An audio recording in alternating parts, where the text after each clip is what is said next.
Good evening, ladies and gentlemen, and welcome to a captivating journey into the heart of one of the world's most prosperous nations. I am your speaker host, Serhi, and tonight we're diving deep into a question that sparks curiosity across the globe. Why is Switzerland so rich? Picture a small landlocked country nestled in the majestic Alps, with no sprawling oil fields, no bustling ports for trade, and a population that speaks 4 different languages. Yet, in 2019, Switzerland boasted a nominal GDP per capita exceeding $80,000 US, making it one of only 2 countries, alongside Norway, to achieve this milestone among non-micronations. Its economy is among the most advanced, its people among the wealthiest, and its success defies all odds. So what's the secret? How does a nation with so many apparent disadvantages, no natural resources, no ocean access, no cheap labor, and challenging terrain, become a global economic powerhouse? Tonight we'll unravel this mystery, exploring the unique factors that have made Switzerland a beacon of wealth. From its legendary banking system to the intangible power of confidence that fuels its industries, we'll uncover why Switzerland is called the world's ultimate safe house. We'll also dive into its political stability, innovative education system, and global influence, painting a comprehensive picture of a nation that thrives against the odds. Let's dive in and discover the extraordinary story behind Switzerland's riches. Imagine Switzerland, a land of snow-capped mountains, pristine lakes, and charming villages straight out of a fairy tale. It's a postcard-perfect country, but its beauty is more than skin-deep. Beneath the picturesque surface lies an economy that punches far above its weight. With just 8.5 million people, Switzerland has built a system that generates wealth rivaling nations with far greater resources. The claim is striking. Switzerland is home to some of the wealthiest citizens in the world, with a GDP per capita that places it at the top of global rankings, second only to Norway when we exclude tiny states like Monaco or Liechtenstein.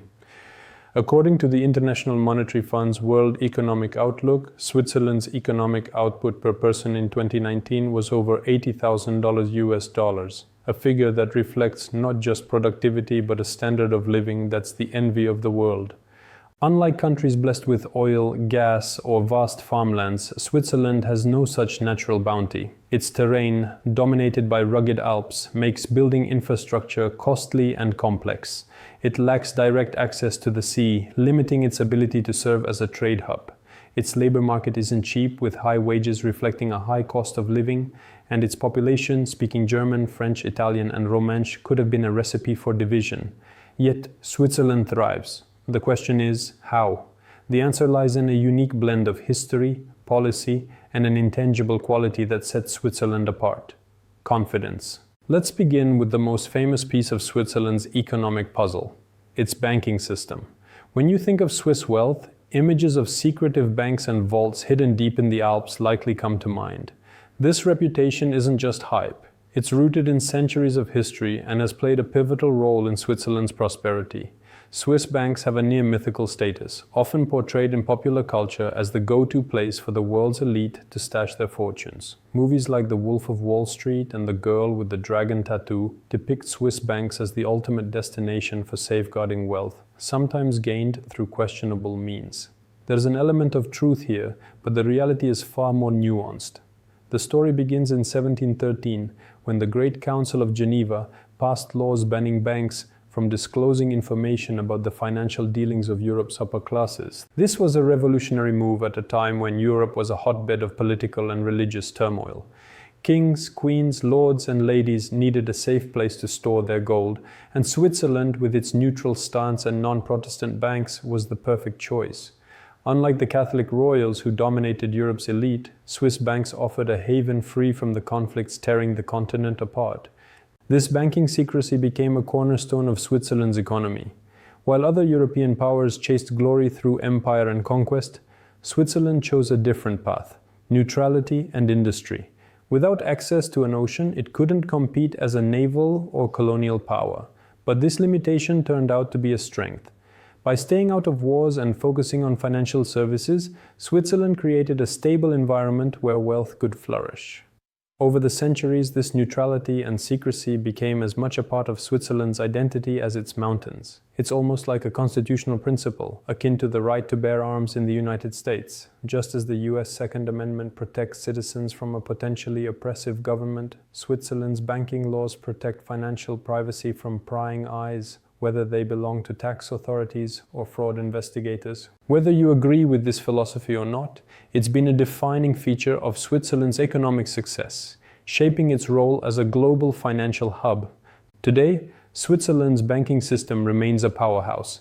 The country is home to giants like UBS and Credit Suisse, two of the world's largest banking groups, which operate offices across the globe and generate massive profits for a nation of Switzerland's size. These banks cater to the ultra-wealthy, offering services that go beyond what your local bank can provide. While most banks have safety deposit boxes for family heirlooms, Swiss banks take it to another level. Scattered across the Alps are high-security bunkers, inaccessible by road or foot, reachable only by helicopter. These are the ultimate safe deposit boxes, designed to protect priceless art, piles of gold, or other treasures for the world's elite. The secrecy and security of these facilities are legendary, appealing to those who need absolute certainty that their wealth is safe. This isn't just about hiding money, it's about providing a level of protection that's unmatched anywhere else. To understand the scale of this, imagine a billionaire from, say, New York or Dubai. They've built a fortune through tech startups or oil deals, but they're worried about economic instability or legal disputes. They turn to a Swiss bank, depositing millions in a Zurich vault or an Alpine bunker. Their money is safe from market crashes, lawsuits, or even political upheaval in their home country. This level of trust draws billions to Switzerland, boosting its economy. In 2019, the Swiss financial sector managed assets worth trillions of dollars, a staggering figure for a country smaller than many US states. But banking is only part of the story. The financial services sector accounts for about 12% of Switzerland's GDP, according to economic studies like those by Katzenstein. It's a substantial contribution, but it's not the whole picture. The real secret to Switzerland's wealth is something less tangible but far more powerful: confidence. Confidence is the invisible force that drives Switzerland's economy. Unlike resource-rich nations like Norway with its oil, Saudi Arabia with its gas, or China with its manufacturing, Switzerland's strength lies in the trust it inspires. This trust is what sets Switzerland apart from other nations, even those with greater physical assets. To illustrate, consider the Democratic Republic of the Congo, one of the poorest countries in the world despite having vast natural resources. On paper, Congo should be richer than Switzerland, with its deposits of cobalt, gold, and diamonds.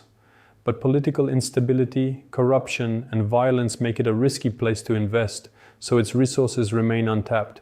Nobody trusts the system, so nobody invests. Switzerland is the opposite.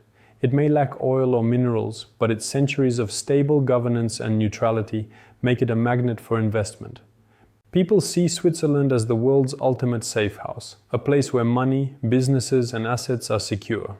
This confidence is most evident in Switzerland's banking sector. For the super rich, keeping money in a bank isn't just about earning interest, it's about safety. The collapse of Lehman Brothers in 2008 showed that even major banks can fail, wiping out billions in deposits. For billionaires, this is a nightmare scenario. In most countries, bank deposits are insured by the government, but only up to a certain amount, $250,000 in the US, for example, far below what the ultra-wealthy hold in cash. Swiss banks, however, are seen as impervious to such risks. Their reputation for stability is so strong that depositors are willing to accept negative interest rates, paying the bank to hold their money. In 2019, Switzerland's central bank interest rate was negative 0.75%, meaning depositors literally paid to keep their money safe. Why would anyone do this? Because they know their cash is secure, no matter what happens: global market crashes, lawsuits, or fraud investigations. Swiss banks are the gold standard for safety, attracting massive deposits from around the world. Let's explore this further with an example. Imagine a tech mogul from Silicon Valley worth $2 billion. She's concerned about a potential market downturn or a lawsuit from a competitor. She transfers $500 million to a Swiss bank, knowing it's protected by Switzerland's ironclad laws and stable economy. Even if she pays a small fee due to negative interest rates, it's worth it for peace of mind. This trust isn't just for individuals. The Bank for International Settlements, headquartered in Basel, Switzerland, acts as the central bank for the world's central banks, managing transactions for monetary authorities globally. This institution's presence underscores Switzerland's role as a trusted financial hub, a place where even banks trust banks. It's not just about money. It's about a system so reliable that it's the backbone of global finance. But Switzerland's banking system isn't without controversy. Historically, it's been criticized as a haven for illicit funds, a place where dictators or criminals could hide ill-gotten gains. Movies amplify this image, but the reality has shifted.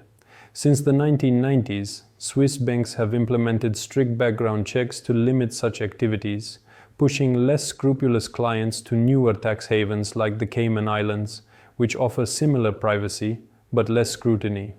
Today, Swiss banks are valued for their security, not secrecy, appealing to those seeking to protect legitimate wealth. This evolution shows Switzerland's ability to adapt while maintaining its core strength, inspiring confidence. The financial sector's profits, driven by trust, flow into the economy, funding schools, hospitals, and infrastructure, which in turn reinforce stability and attract more investment. However, banking is just one piece of the puzzle. Confidence drives other industries, making Switzerland a leader in sectors that rely on trust and quality. Take tourism, for example. Switzerland's Alps, lakes, and cities like Zurich and Geneva draw millions of visitors each year, generating billions in revenue. People flock to Switzerland not just for its beauty, but because they trust its safety, infrastructure, and hospitality. The country's stability makes it a haven for travelers seeking a worry-free experience. Imagine a family from Tokyo planning a ski trip. They choose Switzerland over other destinations because they know the resorts are world-class, the trains run on time, and the country is safe. This trust translates into economic activity, from hotel bookings to restaurant meals, supporting jobs and growth. Similarly, Switzerland is home to a disproportionate number of pharmaceutical companies such as Novartis and Roche. Why? Because consumers trust Swiss-made medicines and medical equipment. When you buy a drug or a medical device, you want assurance that it's safe and effective.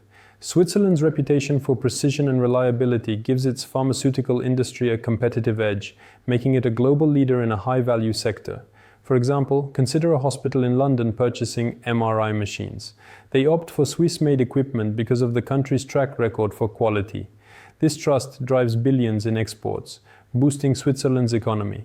The pharmaceutical sector employs thousands of skilled workers, from researchers to engineers, and its profits fund innovation, creating a cycle of growth. Then there's watchmaking, one of Switzerland's most iconic industries. Brands like Rolex, Breguet, Patek Philippe, and Audemars Piguet produce watches that sell for tens of thousands, sometimes millions of dollars. These aren't just timepieces. They're symbols of prestige, craftsmanship, and heritage. A Swiss watch made from a few cents worth of stainless steel can command a premium because of the Swiss-made label, a mark of quality built on centuries of expertise. Other countries like China could produce watches with identical technical specifications, but they wouldn't fetch the same price. Why? Because consumers don't have the same confidence in their products. This trust in Swiss quality turns a small industry into a lucrative export market, contributing billions to the economy. Imagine a collector in Dubai bidding $500,000 for a Patek Philippe at auction. That price isn't just for the watch, it's for the Swiss reputation behind it. Switzerland's reputation also makes it a hub for international businesses. Companies like Nestlé, ABB, and Glencore are headquartered there. Drawn by the stable business environment, favorable tax policies, and access to a skilled workforce. Confidence in Switzerland's system encourages these firms to invest, create jobs, and drive growth. For example, Nestlé, the world's largest food company, benefits from Switzerland's reliable infrastructure and educated workforce. Its presence in Vevey creates thousands of jobs and attracts global talent, further strengthening the economy. This creates a virtuous cycle. Businesses trust Switzerland, so they set up operations there, which boosts the economy, which reinforces trust. It's a self-sustaining model that's hard to replicate. To understand how this works on the ground, let's consider a hypothetical Swiss family, the Müllers. Hans Müller, 50, works as a manager at Novartis in Basel, earning $120,000 a year. His wife Sophie, 48, runs a small tourism business, guiding visitors through the Alps. Their combined wealth includes a home in Zurich worth $1.5 million and savings in a Swiss bank secure and growing steadily. Their son, Lucas, 25, is an apprentice watchmaker, learning the craft that could one day land him a job at Rolex. The Müllers' prosperity isn't tied to natural resources, it's built on Switzerland's stable system, trusted industries, and their own hard work. But Lucas faces challenges. Zurich's high living costs mean he can't yet afford a home, despite his promising career. This reflects a broader issue. Switzerland's wealth comes with a high cost of living, making life tough for younger generations. Let's dive deeper into the role of confidence in Switzerland's economy. Economics isn't just about numbers, GDP figures, interest rates, or trade balances. It's a social science, the study of how people interact with things of value. Confidence is the glue that holds it together. Without trust, even the richest resources are worthless, as seen in places like Congo. Switzerland's wealth isn't about striking oil or uncovering gold. It's not even about a single brilliant policy. It's about inspiring confidence in everyone who does business with it: bankers, tourists, drug makers, watch buyers, and CEOs. This trust, built over centuries, is Switzerland's greatest asset. It's why the Bank for International Settlements chose Basel as its home, why tourists pick Swiss resorts, and why collectors pay millions for Swiss watches. Confidence isn't just a buzzword, it's the foundation of Switzerland's economy. But how did Switzerland build this trust? It starts with its political stability. Switzerland's system of direct democracy, where citizens vote on major policies through referendums, ensures accountability and consensus. Since its modern federal constitution was adopted in 1848, Switzerland has avoided the upheavals that plagued other nations. While Europe endured wars, revolutions, and dictatorships, Switzerland remained neutral, focusing on governance that works. This stability attracts investment. Imagine a multinational company choosing a headquarters. They pick Switzerland because they know the government won't suddenly change tax laws or seize assets. This predictability is gold for businesses, fostering an environment where long-term planning is possible. Switzerland's neutrality also plays a key role. By staying out of global conflicts, Switzerland has avoided the destruction and economic disruption that wars bring. During World War II, while Europe was ravaged, Switzerland maintained its infrastructure and economy, emerging stronger. This neutrality isn't just about avoiding wars, it's a signal to the world that Switzerland is a safe bet. Investors, whether individuals or corporations, know their money won't be caught in geopolitical crossfires. This reputation was cemented over centuries. From the Peace of Westphalia in 1648, which recognized Swiss neutrality, to modern times, where Switzerland hosts peace talks and international organizations like the Red Cross and the United Nations European headquarters in Geneva. Let's explore another factor: Switzerland's education system. The country's wealth isn't just about banks or watches, it's about people. Switzerland invests heavily in education, producing a highly skilled workforce that drives its industries. Its dual education system, which combines classroom learning with apprenticeships, is a model for the world. For example, young people like Lucas Müller, our hypothetical watchmaker, spend part of their week in school and part learning hands-on skills in a workshop.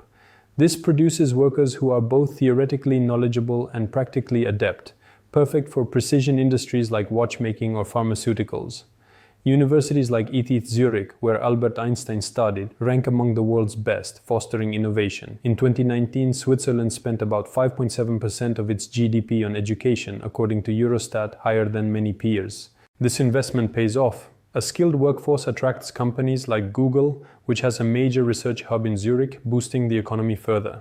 Innovation is another pillar of Switzerland's success. Despite its small size, Switzerland leads in patents per capita, according to the World Intellectual Property Organization. Companies like Roche develop cutting-edge drugs, while tech firms like Logitech push boundaries in electronics. This innovation is supported by a culture of precision and quality, rooted in Switzerland's history of craftsmanship. Think of a watchmaker assembling a Rolex. Every tiny gear must be perfect. This mindset extends to other sectors, from pharmaceuticals to engineering, ensuring Swiss products are world-class. The government supports this through research funding and partnerships with universities, creating an ecosystem where ideas thrive. For example, CERN, the European Organization for Nuclear Research, is based near Geneva, drawing scientists and funding to Switzerland. Let's compare Switzerland to other nations to see what makes it unique. Norway, the other country with a GDP per capita above $80,000 in 2019, relies heavily on oil exports. Switzerland has no such resources, yet it matches Norway's wealth through trust and industry. The United States, with a GDP per capita of about $63,000, has a massive domestic market but less equal wealth distribution. The US lacks Switzerland's universal banking appeal or mandatory saving systems like Australia's superannuation. In Africa, countries like the Democratic Republic of the Congo show what happens when confidence is absent, despite resource wealth. Even in Europe, nations like Germany or France, while prosperous, don't match Switzerland's per capita wealth or global trust. Germany's economy relies on manufacturing, France on services, but neither has Switzerland's unique blend of neutrality, precision, and confidence. What can the world learn from Switzerland? First, stability breeds wealth. Centuries of neutrality and good governance have made Switzerland a safe bet for investors. Second, quality matters. Industries like watchmaking and pharmaceuticals thrive because of Switzerland's reputation for precision. Third, confidence is an economic asset. Policies that build trust, whether in banks, products, or safety, can drive growth more than resources alone. Fourth, investing in people pays off. Switzerland's education system produces workers who fuel high-value industries. Finally, innovation drives progress. Switzerland's patents and research hubs show that small nations can lead in big ideas. In closing, Switzerland's wealth is a story of trust. Its banks, built on secrecy and stability, attract the world's elite. Its industries, from watches to drugs, command premiums because of confidence in their quality. Its neutrality and governance make it a haven for businesses and tourists. Switzerland proves you don't need oil ports or cheap labor to be rich, you need trust.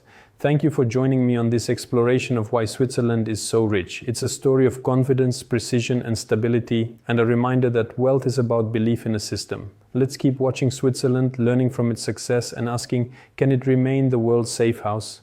Thanks for listening, and I hope you've enjoyed this journey.